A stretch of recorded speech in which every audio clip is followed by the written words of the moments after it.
Take a look at this simple timeline. Have you ever paused to think about the current year? If we say it is 2024, what exactly are we over 2,000 years away from? Think about how we measure time in our own lives. You use your birthday as a starting point.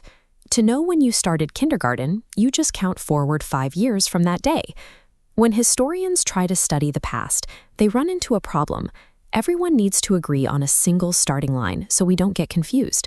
In Europe during the Middle Ages, scholars decided to fix this by picking one specific point in time to measure everything else against. The event they picked to anchor their entire timeline was the birth of Jesus.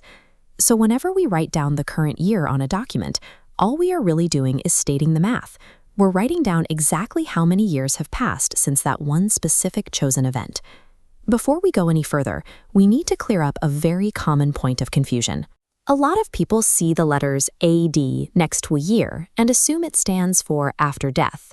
But look at the gap on this timeline. If history is split between everything before his birth and everything after his death, how do historians label the roughly 30 years he was actually alive?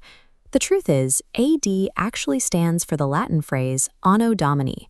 In English, that translates to Year of Our Lord.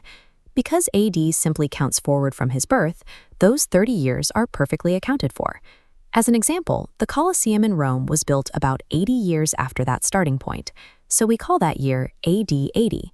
Once you realize that AD has nothing to do with anyone's death, the system becomes much easier to navigate.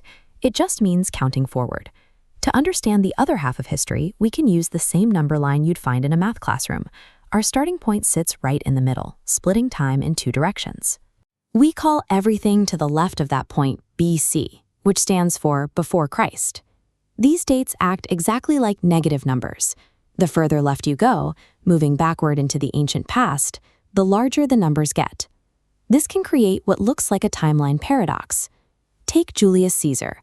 He was born in the year 100, but he died in the year 44. How can someone die in a smaller year than they were born? When we map his life onto the left side of our number line, it makes sense. Time is always moving forward, toward the middle. So his life starts at 100 BC and counts down, moving to the right, until it reaches 44 BC. This means that on the BC side of the line, larger numbers represent events from further back in time. For example, the Great Pyramid in Egypt was built around 2600 BC, placing it deep on the left side of our timeline. When writing these dates down, there are a couple of quick formatting rules to follow. For everything in the ancient past, the letters always go after the number, like 100 BC.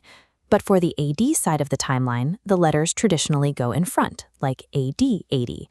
Although today, people often leave the letters off entirely just to save time.